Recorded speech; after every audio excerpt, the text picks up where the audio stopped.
నమస్తే, welcome to Yadav vision. నేను మీ Nakka Mahesh Yadav. Today our guest Akhila Bharata Yadav మహాసభ నల్గొండ మాజీ అధ్యక్షులు, ప్రస్తుతం రాష్ట్ర కార్యదర్శిగా కొనసాగుతున్నారు. సో మరిన్ని విషయాలు యాదవ్లకు సంబంధించి రాష్ట్రంలో ఏం జరుగుతుందని మాట్లాడే ప్రయత్నం చేద్దాం. అన్న నమస్కారం. అన్న నమస్తే. నల్గొండ జిల్లా అంటేనే కొంత రెడ్ల ఆధిపత్యం ఉన్న జిల్లా. ఆ జిల్లాలో మీరు యాదవ్ సంఘం అధ్యక్షునిగా పనిచేశారు. సో యాదవులకు మీరు ఏమేమి సేవలు చేశారంటే ఏం చెప్తారన్న? నేను నల్గొండ జిల్లా యాదవ సంఘం అధ్యక్షుడైనాక ఈ జిల్లాలో కొంతవరకు అంటే మన ప్రయత్నం జరిగింది. ఒక విషయంలో ఏంటంటే,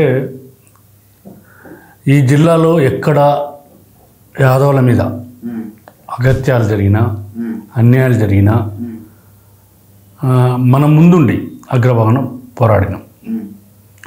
రెండవది, రాజకీయ విషయానికి వచ్చినప్పుడు యాదవులకు 4 అసెంబ్లీ టికెట్లు, ఒక పార్లమెంట్ ఇవ్వాలని నేను జిల్లాలో పెద్ద ఎత్తున చర్చ పెట్టి, మీటింగ్లు పెట్టి పిలుపునివ్వడం జరిగింది.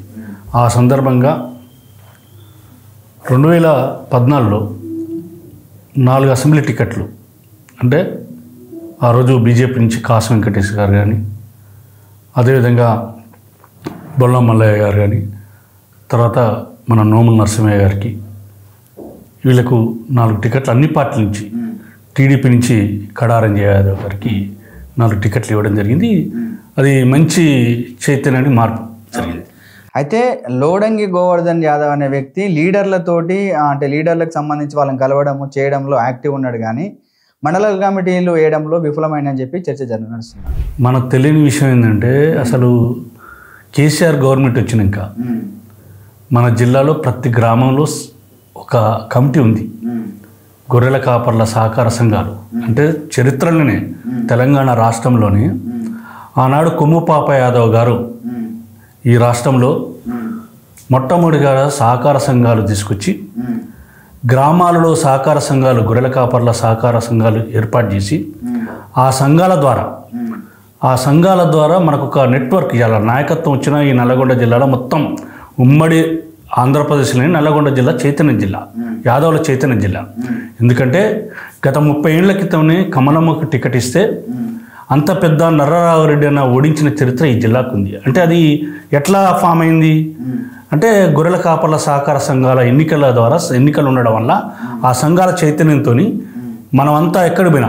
ఇంకొక పెద్ద మనకున్న ఆచారం ఏంటంటే, ప్రతి గ్రామంలో పెద్ద గొల్ల వీళ్ళంతా ఉండి మన కమ్యూనిటీకి టికెట్ వచ్చినప్పుడు ఖచ్చితంగా అలాంటి వాతావరణం చేసుకొని ఈ జిల్లాలో ఎన్నడూ ఆయన ఒక్కడే కాదు, కమలమ్మే కాదు, పెద్ద యోధుడన్న పురుషోత్తమ రెడ్డి కూడా కొమ్ముపాపయ్య గారు ఓడించడం జరిగింది. నేను కాబోయే ముఖ్యమంత్రి అన్న జానారెడ్డిని కూడా ఆ రోజు మొత్తం యావత్ రాష్ట్రంలో ఉన్న ఎన్నికల మొత్తం రామూర్తి యాదవ్ గెలుస్తాడా ఓడుతాడా, ఆ కమ్యూనిస్ట్ పార్టీలో ఉన్న మల్లు స్వరాజ్యం గారు రామూర్తి తప్ప మిగతా వారు గెలుస్తారని అంటే, ఆ రోజు యాదవుల చైతన్యం చూపించి జానారెడ్డిని చిత్తుగా ఓడించిన చరిత్ర ఈ జిల్లాలో. అదే కాదు, మొన్న నోముల నరసింహయ్య గారు ఎక్కడో 100 కిలోమీటర్లు నరసింహయ్య పరమపదించిన తర్వాత ఇవాళ నోముల భగత్కు టికెట్ ఇవ్వద్దని చాలా మంది ప్రయత్నాలు చేశారు.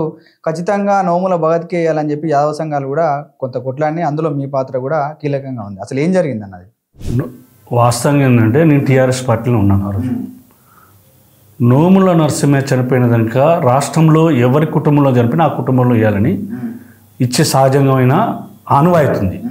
ఆనవాయితీ భిన్నంగా కొంత వ్యతిరేక చర్చ వచ్చినప్పుడు నల్లగొండ నడిబొడ్డులు రాష్ట్రంలో ఉన్న రాజా యాదవ్ కానీ, మన జయపాల్ యాదవ్ కానీ, బడోలింగ యాదవ్ కానీ, అంజన్న కానీ, మొత్తం రాష్ట్రంలో ఉన్న అన్ని పార్టీల కాసు వెంకటేశ్వర్లు కానీ, తండు సింగ్ కానీ, వీళ్ళందరూ అన్ని పార్టీల్లో ఉన్న యాదవులందరినీ ఒక వేదిక మీద తీసుకొచ్చి నల్లగొండ ఎన్జీ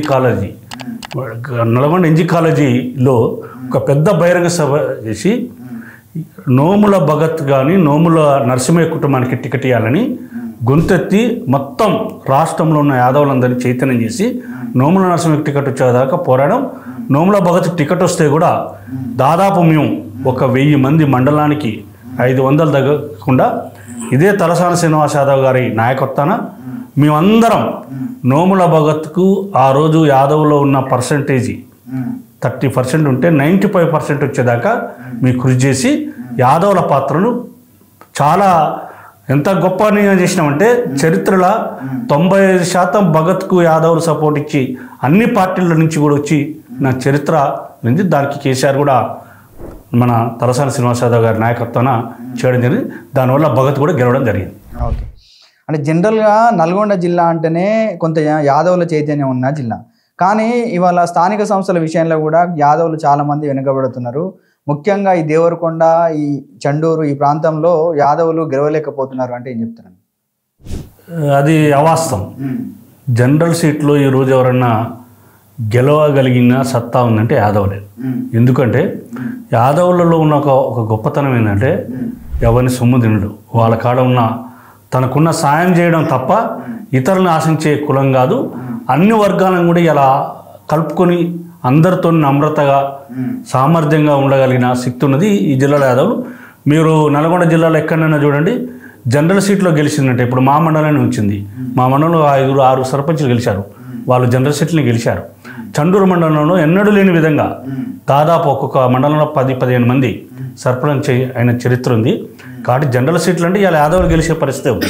అది ఎమ్మెల్యేలైనా అది సర్పంచులైనా కలుస్తుంది, అది జరుగుతున్న పరిస్థితి ఉంది. అది ఇంకా ఆ చైతన్యం సరిపోదు, ఇంకా అంతకంటే గొప్ప ఎదగవలసిన అవసరం ఉంది. ఓకే, లోడంగి గోవర్ధన్ యాదవ్ అంటే ఒక జిల్లా అధ్యక్షులుగానే మాకు పరిచయం అన్న. సో మన పుట్టుక నేపథ్యం ఎక్కడి నుంచి అన్న? నేను మాది సొంత గ్రామం శిలారమేగూడెం. నేను విద్యార్థి రాజకీయాల్లోనే నేను ఎస్ఎఫ్ఐ నల్గొండ జిల్లా కార్యదర్శిగా, జిల్లా అధ్యక్షుడిగా, స్టేట్ వైస్ ప్రెసిడెంట్గా నేను పనిచేశాను. నేను నా జీవితం చాలా చిన్న జీవితం. ఎందుకు చెప్పాలంటే నేను 2 నెలల పుడతానికే మా ఫాదర్ చనిపోయాడు. నేను ఆ రోజు నుంచే రాజకీయాలు మనం ఎందుకు చేయకూడదు, రాజకీయంగా మనం ఎందుకు ఎదగకూడదు, మనకు ఎందుకు లేదనే విషయంతో నేను చదువులో చాలా అగ్రభాగా నుండి నేను ఆ రోజుల్నే ట్యూషన్లు చెప్పి నేను నా జీవితంలో నేనే డబ్బులు 10 మందికి సాయం చేసే విధంగా ఎదిగి మొత్తం రాష్ట్రంలోనే నేను ఏది చేసిన ఇలా సామాజిక న్యాయ నినాదం నుంచి తీసుకొచ్చిన పదాన్ని కూడా మా నల్గొండ జిల్లా నుంచే ప్రారంభమైంది. నేను ఈరోజు ఈ స్థాయికి ఎదగడానికి ఒక రకంగా నాకు కమ్యూనిస్ట్ పార్టీ చైతన్యమే. ఎందుకంటే రాజకీయాలు ఇలా డబ్బులతో ముడిపడుతున్న రాజకీయాలని ఎలా ఎదుర్కోవాలనే దాంట్లో కూడా రాజకీయాలకు డబ్బులు కాదు, సేవ ద్వారానే మన రాజకీయంగా ఎదిగొచ్చు అనే దానికి నాకు నిదర్శనం. నేను ఎందుకంటే ఈరోజు ఈ స్థాయికి ఎదిగినంటే ఒక రాజకీయం కాదు, కులంలో కూడా కుల చైతానికి కులం మనకేమిచ్చేదని కాదు, కులానికి మనమేమి ఇచ్చే pay back the society, pay back the community అనే ఉద్దేశంతోనే ఈరోజు రాష్ట్రంలో ఉన్న అన్ని సమస్యలకు ఇలా ఏ సమస్య వచ్చినా అగ్రభాగం ఉండడం జరిగింది. ప్రస్తుతం ఏం చేస్తున్నారు అన్న? నేను వాస్తవంగా నా లక్ష్యం ఈరోజు రాష్ట్రంలోనే ఇలా 40-50 సీట్లలో యాదవులు 50 నుంచి 40 వేల పరిస్థితి ఉంది. 40,000-50,000 ఓట్ల ఉన్న కులం ఏ కులమన్నా ఉందంటే అది యాదవ కులం. అది వేరే కులాలకు ఎక్కడ సాధ్యం కాదు. కానీ నాయకత్వ లోపం, ఈ నాయకత్వ లోపాన్ని పెంచాలంటే ఫస్ట్ ఎక్కడనో చెప్పడం కంటే ఫస్ట్ ఇంట్లో గెలిచి రచ్చ గెలవాలంటారు. నల్లగొండ జిల్లాలో మొత్తం రాజకీయ చైతన్యం చేసి రాజకీయాల్లో అన్ని మండల కమిటీలు, గ్రామ కమిటీలు చేసుకుంటూ వాళ్ళకు రాజకీయం చేస్తూ నల్లగొండ జిల్లాలో రేపు భవిష్యత్తులో 4 అసెంబ్లీలో ఒక పార్లమెంటు గెలిచే విధంగా పోటీ చేయాలనే ప్లాన్ చేస్తున్నాం. అది ఏ పార్టీలైనా ఒకటే పార్టీలో అంటే ముఖ్యంగా కాంగ్రెస్ పార్టీ విషయానికి వస్తే బీఆర్ఎస్ పార్టీ వాళ్ళ రాజ్యసభ ఎంపీని కూడా నల్గొండకి ఇవ్వడం జరిగింది, ఎమ్మెల్యే టికెట్ కూడా ఇవ్వడం జరిగింది. కానీ తెలంగాణ రాష్ట్ర వ్యాప్తంగా కూడా కాంగ్రెస్ పార్టీలో ఒక్క ఎమ్మెల్యే కూడా లేడు. అసలు ఏం జరిగింది, ఎందుకు ఈ కారణం? ఒక రకంగా మనం ఆలోచన చేస్తే రేవంత్ రెడ్డి గారు సీఎం అయిన తర్వాత కాంగ్రెస్ పార్టీలో కూడా లీడర్షిప్ జరిగింది అనిపించింది.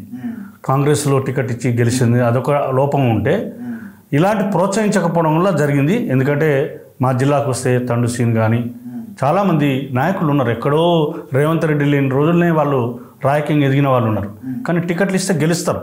నల్లగొండ జిల్లాలో ఇప్పటికీ టికెట్లు ఇచ్చిన మొట్టమొదటిసారి అది ఎవరైనా నిన్నటి భగత్ కాంచి మొదలు పెట్టుకుంటే యాదవులకు ఒక గెలిచే పార్టీ అంటే ఒక ఏదో మామూలుగా ఇండిపెండెంట్గా చేస్తే గెలిచేయలేరు కానీ ఏదైనా గెలిచే పార్టీలో ఉంటే మాత్రం ఒకటిగా గెలిపించిన చరిత్ర ఉంది. నల్గొండ జిల్లాలో ఒక రకంగా చెప్పాలంటే టీఆర్ఎస్ పార్టీలో ఆ రోజు డీసీఎం చైర్మన్ కానీ, మన గొర్రెల కాపర ఫెడరేషన్ చైర్మన్ కానీ, మార్కెట్ల విషయంలో కానీ, రాజ్యసభ సభ్యుడు కానీ, 2 ఎమ్మెల్యేలు టికెట్ ఇచ్చిన చరిత్ర కానీ ఈ జిల్లాలో మొత్తం తెలంగాణ జిల్లానే నల్గొండ జిల్లాకు గొప్ప గౌరవం ఇచ్చింది కేసీఆర్ గారే. అట్లాంటి గౌరవం మేము కాంగ్రెస్ పార్టీని కూడా ఆశిస్తున్నాం. ఎందుకంటే కాంగ్రెస్ పార్టీ ఇవాళ యాదవులని ఒక రకంగా దూరంగా పెడుతుంది. వాళ్ళు మేనిఫెస్టోలో కూడా ఒకటి పెట్టారు. ఏం పెట్టారు? మేము వస్తే డైరెక్ట్ నగదు బదిలీ మేము చేస్తామని చెప్పారు.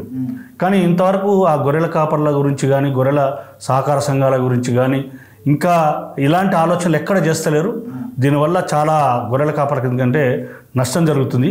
ఎందుకంటే మన జిల్లాలో దాదాపు ఎంత అంటే ఇలా గొర్రెల కాపర సంఘాల ఎన్నికలు లేకపోవడం వల్ల ఇంకా ఘోరమైన విషయం ఏంటంటే కేసీఆర్ గవర్నమెంట్లో 1098 అని సంచార సంబంధించిన పశు వైద్యశాలలు పెట్టిండు.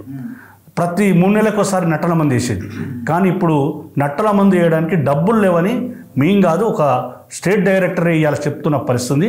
అంటే ఇలా నట్టల మందు వేయడం వల్ల గొర్రెలకు ఏమి ఉపయోగం జరుగుతుంది అని అంటే, గొర్రెలలో ఇలా నట్టలు వేయడం వల్ల ఒక్కొక్క గొర్రెలో నట్టలు పోవడం వల్ల మంచి మేత మేడంట ఒక్కొక్క గొర్రె 5 కేజీల నుంచి 10 కేజీలు పెరిగే అవకాశం ఉంది. ఈ నట్టలు ఉండడం వల్ల ఆ నట్టలతోని గొర్రెల్లో బలహీన పడి బక్కజిక్కి తన పుట్టబోయే పిల్ల కానీ తర్వాత దీని బలహీనతగా ఉండే పరిస్థితి. కాబట్టి ఇప్పుడు మేము కోరేది అంటే యాదవులకు చాలా అగోగమయ పరీక్షలు ఈ ప్రభుత్వంలో ఉంది. ఈ సమస్యలన్నీ పరిష్కరించడం కూడా మేము పోరాటం చేయక తప్పదని తెలియజేస్తున్నాం. యాదవులు ప్రధానంగా పశుపోషణ అంటే ముఖ్యంగా గొర్రెలు, బర్రెలు, పశువులు అన్నిటిని బేస్ చేసుకొని వృత్తిని సాగిస్తున్నారు ఇప్పటి గ్రామాలలో. కానీ హైదరాబాద్ విషయానికి వస్తే వాళ్ళ బర్రెల డైరీ ఫార్మ్స్ మీద దాడులు జరుగుతూ ఉన్నాయి. సో దీన్ని జిహెచ్ఎంసీ అధికారులు పోయి వాళ్ళని ఆ బర్రెలను తీసుకొని పోవడం అనేది జరుగుతూ ఉంది. చాలా బాధపడుతూ ఉన్నారు. సో దాని మీద మీ అభిప్రాయం ఏంటి? నేను ఒక విషయం చెప్తున్నాను. హైదరాబాద్ యాదవుల చరిత్రే గేదెలు, బర్రెలు. ఇలా దున్నపోతు ప్రపంచంలోనే ఒక దున్నపోతుని అంటే మన సదరు ఉత్సవాల్లో గేదెలు దున్నపోతులని మంచిగా ప్రేమించి సంస్కరించి వాళ్ళకు ఒక సంస్కృతిని నారాయణగూడలో ప్రతి సంవత్సరం దీపావళి సందర్భంగా పెద్ద ఎత్తున దేశంలోనే లేని గేదెలని చేసి సన్మానం చేసి వారు సంస్కరించి ఇలా హైదరాబాద్ ఇంత పెద్ద పట్టణానికి ఎంతో పాల ఉత్పత్తిని పెంచుతున్న పరిస్థితి. అంటే మొత్తం రాష్ట్రంలో ఎంతైతే పాలు వస్తాయో ఒక హైదరాబాదుని యాదవుల నుంచి వాళ్ళ దగ్గర ఇండ్లలోనే తన ఎంత పెద్ద మేడ కట్టుకున్నా తన ఇంటి కింద ఒక 5-10 గేదెలు పెంచి మంచి స్వచ్ఛమైన పాలు ఇచ్చే సంస్కృతి ఉంది. ఇది కాక చేస్తే మాత్రం ప్రభుత్వం దీన్ని తీవ్రంగా హెచ్చరిస్తాం. హైదరాబాద్లో ఉన్న యాదవులంతా కూడా తిరగబడతారు. ఎందుకంటే గేదెల వల్ల ఒక పాలే కాదు, ఇక్కడ పశు సంపద ఉంది, మేత సంబంధించిన వాళ్ళు బతుకుతున్నారు, ఇండైరెక్ట్గా పాలు అమ్ముకునే వాళ్ళు బతుకుతున్నారు. తర్వాత దీనికి సంబంధించిన ఉత్పత్తి కూడా ఇక్కడి నుంచే ప్రారంభమవుతుంది. కాబట్టి ఈ అనాలోచితమైన మాత్రం మేము తీవ్రంగా వ్యతిరేకిస్తున్నా. దీని వెనుక కూడా తీసుకోవాలని నేను ప్రభుత్వాన్ని డిమాండ్ చేస్తున్నాను. గ్రామాల్లో ఉన్నటువంటి యాదవ యువత ఇవాళ హైదరాబాద్కు వచ్చి చదువుకోవాలంటే ఇవాళ అన్ని కులాలకు ఆశయాలు ఉన్నాయి, కానీ యాదవ్లో ఇంతమంది ఉన్న ఒక యాదవ్ హాస్టల్ లేదు, అసలు యాదవ నాయకులు ఏం చేస్తారని యువత అడగడం జరుగుతుంది. సో యాదవ్ హాస్టల్ ఎందుకు నిర్మాణం చేయలేకపోయారు? ఇది ఒక రకంగా నేను హైదరాబాద్లో 1000 కోట్లున్న యాదవులు ఉన్నారు. బాధాకరమైన ఏంటంటే ఇది ఒక రకంగా మనం ఆలోచించవలసింది. కానీ మా నల్గొండ జిల్లాలో ఇలా వాస్తవంగా చెప్పాలంటే ఎన్నడూ లేని విధంగా నల్గొండ జిల్లాలో నల్గొండ కేంద్రంలో ఇలా 4 ఫ్లోర్ల బిల్డింగ్ కట్టి యాదవులు చదువుకోవడానికి కానీ, యాదవులు వచ్చినప్పుడు మీటింగ్లు పెట్టుకోవడం కానీ, పెళ్ళిళ్ళు చేసుకోవడానికి ఉన్నాయి. ఇక్కడ నల్గొండ ఒకటే కాదు, అన్ని కాన్స్టిట్యున్సీలు ఇవాళ మిర్యాలగూడ కానీ, నకరకల్లు కానీ, దేవరకొండ కానీ మొత్తం ఇవాళ ఎన్ని నియోజకవర్గాలు ఉన్నాయో అన్ని నియోజకవర్గాల్లో ఇవాళ యాదవ బిల్డింగ్లు కూడా కట్టడం జరిగింది. ఆ రోజు కొంతమంది రాజకీయ నాయకుల ద్వారా మేమంతా ఐక్యంగా ఉన్నాం కాబట్టి ఆ జిల్లాలో సాధించుకొని చేయడం జరిగింది. ఇంకా గొప్ప విషయం ఏంటంటే బడవలింగ యాదవ్ గారు కూడా రాజ్యసభ సభ్యుడైనాక ఈ నకరకల్ ప్రాంతం కానీ, మిర్యాలగూడ ప్రాంతం కానీ, దేవరకొండ ప్రాంతంలో కూడా ఈవెన్ ఢిల్లీలో కూడా ఇలా కొన్ని నిధులు ఇవ్వడం జరిగింది. రేపు మేము కూడా కోరేది అంటే అన్ని పార్టీలలో ఉన్న వాళ్ళని కూడా, ఎందుకంటే రేపు మనకు ఈ బిల్డింగ్లు ఉండడం వల్ల అవి చదువుకోవడానికి కానీ మనం ఉండడానికి కానీ ఉపయోగపడుతున్నాయి. ఇదేంటంటే ఇక్కడున్న హైదరాబాదులకు సంబంధించిన యాదవులందరూ ఒక రకంగా వాళ్ళకు ఇది అవమానమే. ఎందుకంటే మేము ఇంతున్నాం అంతున్నాం చెప్తారు కానీ ఒక బిల్డింగ్ లేదు. కానీ కేసీఆర్ ప్రభుత్వం వచ్చినాక తలసాని శ్రీనివాస్ యాదవ్ గారి నాయకత్వాన ఇలా కోకాపేటలో దాదాపు 5 ఎకరాల బిల్డింగు మామూలుగా లేదు, అది చాలా బ్రహ్మాండంగా కట్టారు. ఆ బిల్డింగ్ ద్వారా రేపు విద్యార్థులు చదువుకోవడానికి అవకాశం ఉంది.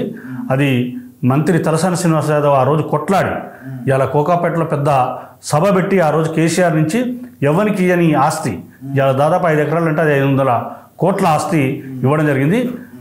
వాస్తవంగా ఇంకా తలసాని శ్రీనివాస్ యాదవ్ గారు ఇప్పుడు కాక ఈసారి కాక ప్రభుత్వం వచ్చి ఉంటే మాత్రం ఆయన చెప్పిండు ప్రతి జిల్లా కేంద్రంలో అవసరమైతే 10 కోట్లు 20 కోట్లు పెట్టి మొత్తం బిల్డింగ్లు కడదామి అనే అంచనా ఉండే. కానీ దురదృష్టం ఈ ప్రభుత్వం పోవడం, ఆయన మంత్రి పదవి లేకపోవడం వల్ల ఆ కార్యక్రమం కొనసాగింపు జరగలేదు. భవిష్యత్తులో ఆయనకు ఆలోచన ఉంది, అది కొనసాగిస్తారని నేను ఆశిస్తున్నాను. మీరు యాదవ సంఘం అధ్యక్షునిగా ఉన్నప్పుడే కొంతమంది మళ్ళీ మిమ్మల్ని కాదని కూడా వేరే యాదవ సంఘం కూడా పెట్టడం జరిగింది. సో ఎందుకంటే మీరు అందరినీ కలుపుకొని పోవట్లేదా? ఈ యాదవ సంఘం అనేది చాలా సంఘాలు ఉంటుంటాయి. దీనికి ఏంటంటే ఒక అఖిల భారత యాదవ మహాసభ అనేది గ్రామం నుంచి జాతీయ స్థాయి వరకు ఉన్న సంఘం. వేరు వేరు పెట్టుకోవచ్చు దానికి. మనం ఇప్పుడు అట్లంటే మన సంఘాలలో కూడా గొర్రెల కాపర సహకార సంఘాలు ఉన్నాయి, ఈ సంఘాలు ఉన్నాయి. ఇవన్నీ ఎవరు చేసినా అందరి యాదవుల కోసమే కాబట్టి అట్లాంటివి చేసే వాళ్ళని మనం స్వాగతిస్తాం. మనం ఎవరిని కలుపుకోపోవడం లేదు, అందరిని కలుపుకొని పోయినాం కాబట్టి ఈరోజు రాష్ట్రంలోనే మనకు గుర్తింపు వచ్చింది. రాష్ట్రంలోనే ఇలా నల్గొండ జిల్లా అంటేనే గోవర్ధన్ యాదవ్ అనే ఒక పేరు కూడా తెచ్చుకోవడం జరిగింది. ఎందుకంటే ఒక 5-6 విషయాలు మీకు చెప్పాలి. నల్గొండ జిల్లాలో 3-4 విషయాలు 3-4 సంఘటనలు చెప్తే, దేవరకొండ ప్రాంతంలో ఒక యాదవులు 11 మంది యాక్సిడెంట్ అయి చనిపోతే మొత్తం నల్గొండ జిల్లాలో ఉన్న యాదవులంతా మేము అక్కడ ధర్నా చేసి, ఎక్కడైనా యాక్సిడెంట్ చనిపోతే నేను ఒక అడ్వకేట్గా చెప్తున్నాను, ఇన్సూరెన్స్ వస్తుంది. కానీ ఆ రోజున్న మంత్రి జగదీశ్వర్ రెడ్డి కానీ మన తలసాని శ్రీనివాస్ యాదవ్ కానీ ఆ రోజు యాదవులు ఇన్ని కుటుంబాలు చనిపోయింది, ఇది ఒక పెద్ద ఘోర ప్రమాదం అని మేమంతా ఆందోళన చేస్తే ఆ రోజు ఒక కుటుంబానికి 3 నుంచి 4-5 లక్షలు ఎక్స్గ్రేస్ ఇప్పించడం జరిగింది. దాంతోపాటు ఆ కుటుంబాలు చనిపోయిన దెబ్బలు తగిలిన కుటుంబాలకు 50,000. అదేవిధంగా మేము మా జిల్లాని మేమే అక్కడున్న యాదవులంతా కలిసి ప్రతి కుటుంబానికి 50,000 కూడా ఇచ్చిన పరిస్థితి ఉంది. అదేవిధంగా మా యూత్ అధ్యక్షుడు రామన్న యాదవ్ హార్ట్ అటాక్ వచ్చి చనిపోతే మొత్తం రాష్ట్రంలో ఉన్న యాదవుల ముఖ్యులతో పాటు జిల్లాలో ఉన్న యాదవులతో తీసి ఆ కుటుంబానికి 25 లక్షల రూపాయలు మేము సాయం చేయడం జరిగింది. అంటే ఇది ఒకటే కాదు, ఇంకా చాలా వచ్చినప్పుడు ఎక్కడ ఏడా సంఘటన జరిగినా యాదవులకు ఏ సమస్య వచ్చినా నల్గొండ జిల్లాలో ఒక రకంగా అది ఇలా మనం చూస్తుంటే ఇట్లాంటి ఏ పరిస్థితి వచ్చినా ఇలా యాదవులకు ఏ సమస్య వచ్చినా మేము అగ్రభాగా నుండి చేయడం జరిగింది. ఇంకా విషయం ఏంటంటే నల్గొండ జిల్లాలో ఒక యాదవులు సోమవారి సుధాకర్ యాదవ్ గారు గొర్రెల కాపర్ల సహకార చైర్మన్ ఉన్నప్పుడు యాదవులకు ఒక కళా జాతర చేసి మొత్తం యాదవుల యొక్క సంస్కృతిని మొత్తం రాష్ట్ర వ్యాప్తంగా ఎక్కడ జరగలే, అది నాకు తెలిసి ఈ దేశంలో ఎక్కడ జరగకపోవచ్చు. అన్ని గ్రామాల్లో యాదవులు ఎలా ఉండాలి, రాజకీయం ఎట్లా ఎదగాలి, చదువుకోవడం వల్ల అంటే మనకు యాదవులు అనే వాళ్ళు ఒక 500-600 గొర్రెలని గుర్తుపట్టే సహజమైన జ్ఞానం ఉంది. మనం 56 అక్షరాలుగా చదువుకుంటే మనం అన్ని రాణించవచ్చు అనే విషయాన్ని వాళ్ళ కళారూపంలో అవగాహన కల్పించి గొర్రెలను ఎలా పెంచాలి, ఇలా గొర్రెలను పెంచుతున్నారు ఆ పద్ధతులతో కాదు. ఇలా గొర్రెలలో గొర్రె పొట్టేళ్ళు 3 ఏళ్ళు 4 ఏళ్ళు ఉంచడం వల్ల అది ఇన్బ్రీడింగ్ అయ్యి ఆ గొర్రెలలో సంపద తగ్గుతుందని గొర్రెలను ఎట్లా అభివృద్ధి చేయాలనే విషయాల మీద ఎంతో పెద్ద అవగాహన చేసి 500-600 గ్రామాల్లో కళారూపాలు కూడా వేయించిన చరిత్ర నల్గొండ జిల్లాలో జరిగింది. అదొక్కటే కాదు, సహకార సంఘాలు ఆ రోజు మొత్తం చంద్రబాబు గవర్నమెంట్ ఉన్నప్పుడు చంద్రబాబు గవర్నమెంట్లో భూమి కొనుగోలు పథకం ఇస్తే ఆ భూమి కొనుగోలు పథకంలో మొత్తం రాష్ట్రంలో అంతా 70 సొసైటీలకు కొంటే ఒక నల్గొండ జిల్లానే 70 సొసైటీలకు ల్యాండ్ గురించిన పరిస్థితి ఉంది. ఇలా ల్యాండ్ ఇలా 5 ఎకరాలు కానీ ఇలా ఒక్కొక్కటి 5 కోట్లు 10 కోట్లు 20 కోట్లు అయిన పరిస్థితి కొన్ని గ్రామాల్లో, ముఖ్యంగా భువనగిరి ఏరియా ప్రాంతాల్లో అయితే అది 50 కోట్లైన ల్యాండ్ కూడా ఉంది. అందుకనే ఈ అన్ని విషయాలు చేయగలిగినాయి కాబట్టి ఈరోజు మనకి గౌరవం ఉంది. అంటే దీంతో పాటుగా మీరు కొంత రాజకీయాల్లో కూడా యాక్టివ్గా పాల్గొన్నారని చెప్పి ఈ మధ్య అయితే సీరియస్గానే తిరుగుతున్నారని. సో ఏంటి ముఖ్యంగా లోడంగి గోవర్ధన్ యాదవ్ ప్రధాన లక్ష్యం ఏంటి అంటే ఏం చెప్తారు? నాకైతే నా జీవితమే రాజకీయ లక్ష్యం.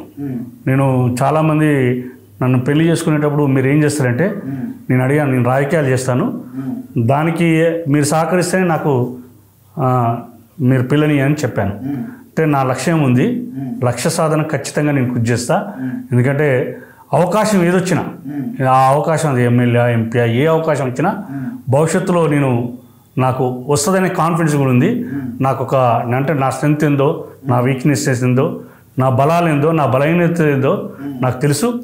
ఆ బలాలని నేను అధిగమించుకుంటూ, నాకున్న వీక్నెస్ కూడా నాకేందో తెలుసు. ఆ వీక్నెస్ ఎలా అధిగమించుకొని భవిష్యత్తుని పునర్నిర్మించుకొని ఈ రాష్ట్రంలోనే నల్గొండ జిల్లాలోనే ఒక రాజకీయ నాయకుడే కాదు, ప్రజలకు సేవ చేసే ఒక నాయకుడిగా ఎదుగుతా. ఆ నమ్మకం కూడా ఉంది, నేను ఎదగగలననే కాన్ఫిడెన్స్ ఉంది. నేను చిన్నప్పుడే అందరూ చదువుకోవాలని చెప్తూ నేను రాజకీయాలు చేయాలని విద్యార్థులను ప్రోత్సహించిన నా యొక్క చిన్నప్పటి నుంచి నా ఆలోచన ఉంది. నేను ఇట్లాంటి చాలామంది నాయకులను కూడా తయారు చేసిన చరిత్ర నాకుంది. కాబట్టి భవిష్యత్తులో నేను రాజకీయంగా ఖచ్చితంగా ఎదుగుతాను. తప్పకుండా అన్న, మీరు కూడా గొప్ప స్థాయిలోకి పోవాలని మేము మనస్ఫూర్తిగా కోరుకుంటున్నాం. సో మీ యొక్క విలువైన సమయాన్ని ఇచ్చి మా స్టూడియోకి వచ్చినందుకు ధన్యవాదాలు. చూస్తూనే ఉండండి యాదవ్ విజన్ ఛానల్, సబ్స్క్రైబ్ చేయండి, షేర్ చేయండి. మరికొంతమంది మంచి మంచి వ్యక్తులను మీ ముందుకు తీసుకొచ్చే ప్రయత్నం చేస్తాం. ధన్యవాదాలు.